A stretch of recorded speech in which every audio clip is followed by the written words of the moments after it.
Universal star Prabhas హీరోగా నాగాశ్విన్ దర్శకత్వంలో ఎంతో ప్రతిష్టాత్మకంగా తెరకెక్కిన చిత్రమే కల్కి. కల్కి జూన్ 27వ తేదీన ప్రపంచవ్యాప్తంగా విడుదలకి సిద్ధమైనటువంటి నేపథ్యంలో అసలు కల్కి కథ ఏంటనేది ఇప్పుడు తీవ్ర ఉత్కంఠనైతే రేపుతూ ఉంది. ఈ నేపథ్యంలోనే కల్కి కథ ఎలా ఉండబోతుంది అనే అంశం గురించి మనం ఈరోజు విశ్లేషణ చేసుకునేటువంటి ప్రయత్నం చేద్దాం. ప్రస్తుతం మనతో పాటు ఉన్నారు ప్రముఖ సినీ క్రిటిక్ దాసరి విజ్ఞాన్ గారితో మాట్లాడదాం. విజ్ఞాన్ గారు నమస్తే అండి. నమస్తే. కల్కి జూన్ 27వ తేదీన ప్రపంచవ్యాప్తంగా విడుదలకు సిద్ధమైంది. అసలు కల్కి కథ ఏంటి అనేది ఇప్పుడు తీవ్ర ఉత్కంఠనైతే రేపుతూ ఉంది. కల్కి కథ ఏంటి అసలు? బేసికలీ కల్కి కదండి, నిన్న ఫస్ట్ యాక్చువల్గా బుజ్జిని ఇంట్రడ్యూస్ చేసినప్పుడే దాని మీద కొంచెం అంచనాలు పెరిగిపోయాయి. అండ్ ఆ వెహికల్ ఇంట్రడ్యూస్ చేసినప్పుడు కూడా బాగా అంచనాలు పెరిగాయి. తర్వాత దాన్ని పట్టుకొని ప్రభాస్ నడపడం, తర్వాత నాగచైతన్య నడిపి చూడడం, నెక్స్ట్ ఇండియా వ్యాప్తంగా దాన్ని ప్రదర్శించడం, అది ఒక మంచి క్రేజ్ అని చెప్పుకోవచ్చు. అండ్ కామికాన్లో కల్కి గురించి స్పెషల్ స్టేటస్ ఇవ్వడం అనేది కూడా నిజంగా చాలా బాగుంది. ఇప్పుడు కథ విషయానికి వస్తే నిన్న యానిమేటెడ్ రూపంలో నాగాశ్విన్ రిలీజ్ చేసినటువంటి ఆ చిన్న గ్లిమ్స్ ఏదైతే ఉందో దాన్ని బట్టి ఈ కథని ఈజీగా అర్థం చేసుకోవచ్చు. ఇదంతా కూడా ఒక వేరే ప్రపంచంలో జరిగేలాగా ఉంది. అండ్ బుజ్జిని బుజ్జి యాక్చువల్ తన ఒక పెద్ద యూఎఫ్ఓని లాంటి వెహికల్ని పట్టుకొని వెళ్తూ ఉంటే దాన్ని వాళ్ళు ఇంకొక టీం వాళ్ళు అటాక్ చేయడం, ఆ అటాక్ చేసిన తర్వాత దాంట్లో ఏముంది అని తెలిసి చూస్తే పైనాపిల్స్ ఉండడం. అంటే ఒక పైనాపిల్ కోసం అంత పెద్ద యుద్ధం జరిగింది వాళ్ళ దగ్గర. సో అక్కడ తిండి వాళ్ళు కూడా ఇదేంటి అని ఆవిడ అడిగితే దీన్ని పైనాపిల్ అంటారు, నేను ఎప్పుడో చిన్నప్పుడు చూశాను అన్నట్టుగా చెప్తాడు. అంటే వాళ్ళకి ఫుడ్ దొరకదు, ఫుడ్ కోసమే యుద్ధం. ఇంకా చెప్పాలి అంటే ప్రాపర్ ఫుడ్ దొరకదు. అండ్ వాళ్ళు డబ్బుల్ని యూనిట్స్ రూపంలో కొలుస్తూ ఉంటారు. ప్రతి ఒక్కరి చేతికి ఏదో ఉంటుంది, ఒక్కొక్కరికి ఒక్కో రకమైన పరికరం. నీ దగ్గర నేను ఏదైనా కొనాలంటే నా చేయి నీ చేయి జాయిన్ చేస్తే యూనిట్స్ ట్రాన్స్ఫర్ అయిపోతాయి. అట్లా మనీ రూపంలో, అంటే మనీ మార్గం ఎలా అయితే అంటే విజ్ఞాన్ గారు అసలు ఈ కల్కి మూవీ అనేది పురాణాల్లోని కొన్ని అంశాలను ఇతివృత్తంగా తీసుకొని ఈ కల్కి స్టోరీని బిల్డ్ చేసుకున్నారు నాగేశ్విన్ గారు అంటూ కూడా కొన్ని పుకార్లు అయితే వస్తూ ఉన్నాయి. ఏంటి నిజంగా పురాణాలను బేస్ చేసుకొని ఈ కల్కి కథ రాశారా నాగేశ్విన్ గారు? అంటే ఏం చెప్తారు? 2897 ఎండ్, కలియుగం ఎండ్, అప్పుడెప్పుడు అసలు అంటే ఇంకొక 800 ఏళ్ళ తర్వాత జరిగే కథ అనుకోండి, 800-900 తర్వాత జరిగే స్టోరీ. అండ్ కలియుగ అంతంలో అశ్వత్థామ గురించి ప్రత్యేకతలన్నీ మనం పురాణాల్లో చదివాం. అక్కడ నుంచి తీసుకొచ్చి ఇక్కడ లింక్ చేశాడు. దాన్ని ఎలా రసవత్తరంగా మలిచాడు అనేది మనం చూసుకోవాలి. ఇకపోతే సూపర్ హీరో క్యారెక్టర్లో ప్రభాస్ క్యారెక్టర్ ఎలా ఉంటుంది భైరవ అంటే చాలా జోవియల్గా అల్లరి చిల్లరగా తిరిగే క్యారెక్టర్. చిన్నపిల్లల చేతిలో లాలీపాపులు లాక్కొని తినేస్తాడు. బామ్మ ఏదైనా ఎవరైనా బాల్కనీలో కూర్చొని ఏదైనా ఇట్లా వడియాలు తింటే లాక్కొని తింటాడు.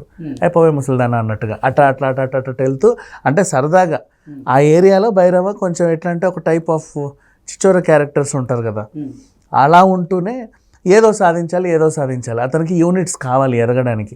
ఇంటి రెంట్ కట్టడం, బ్రహ్మానందం ఇంట్లోనే రెంట్కుంటాడు. ఎప్పుడు రెంట్ కట్టాడు, రోజు అడుగుతాడు బ్రహ్మానందం యూనిట్స్ ఇవ్వని.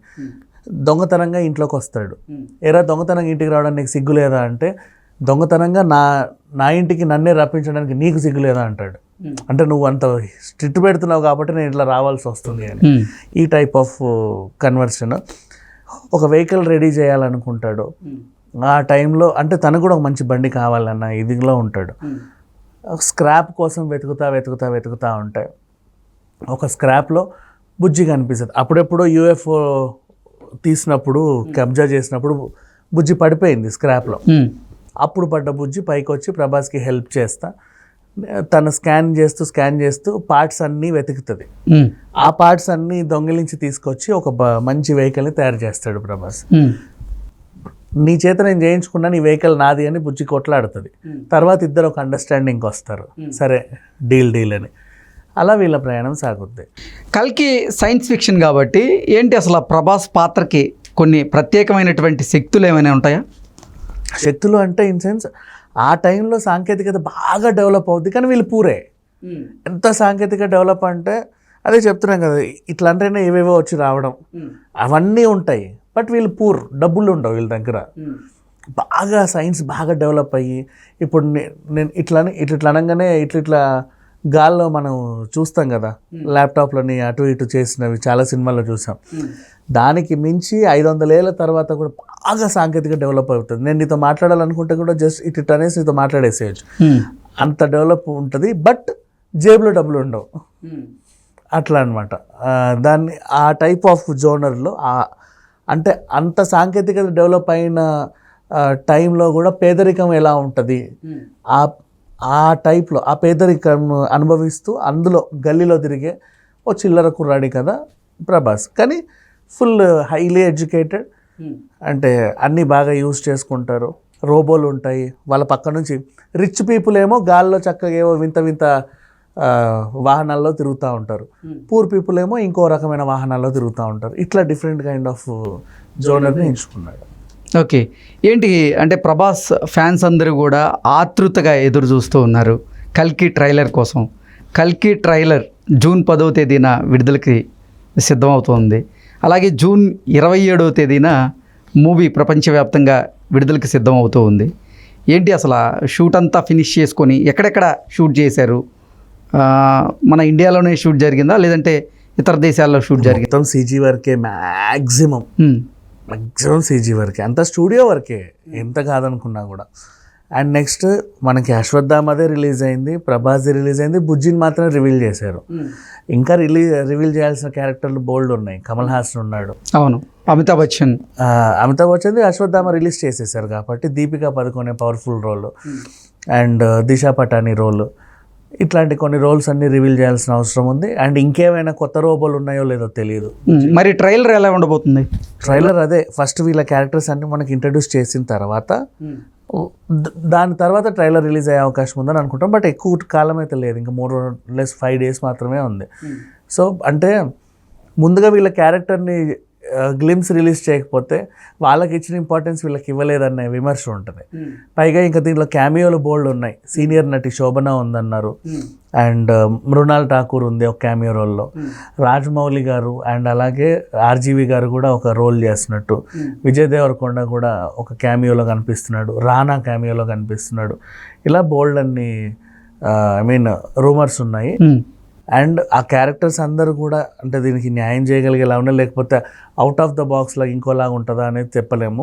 బ్రహ్మానందం గారి క్యారెక్టర్ అయితే చాలా అద్భుతంగా ఉంటుంది. ప్రభాస్ వాళ్ళ ఇంటి ఓనర్, ఆయనకి షెల్టర్ ఇచ్చే అటువంటి ఓనర్. వాళ్ళిద్దరి మధ్య కన్వర్షన్ కూడా లైక్ ఎప్పుడు నవ్వులు పూయించేలా ఉంటుంది. యాక్చువల్ ప్రభాస్ సోలోగానే కామెడీ ట్రై చేశాడు ఫస్ట్ టైం దీంట్లో. అద్భుతంగా ఉంటుంది ఇది చెప్పాలి అంటే ఈ సినిమా. అండ్ పైగా మంచిగా చెప్పాలి అంటే అశ్విని దత్ గారికి చంద్రబాబు నాయుడు గారికి ఉన్న రిలేషన్ వల్ల ఈ సినిమాకి ఇంకా అడిషనల్ అడ్వాంటేజ్ ఏంటంటే షోస్ పెంచుకునే అవకాశం ఉంది, రేట్లు పెంచుకునే అవకాశం ఉంది, థియేటర్లు కూడా ఈ భారీ స్థాయిలో దొరికే అవకాశం కూడా ఉంది, మంచి డిస్ట్రిబ్యూషన్ కూడా అవుతుంది. సో ఎంత కాదనుకున్నా కల్కి సినిమా బ్లైండ్గా హిట్, బీభత్సమైన హిట్. అంటే హిట్ ఆల్రెడీ ఎప్పుడో అయిపోయింది అనుకోండి, ఒక 2,000 కోట్లు ఈజీగా వసూలు చేస్తుంది. ఓకే.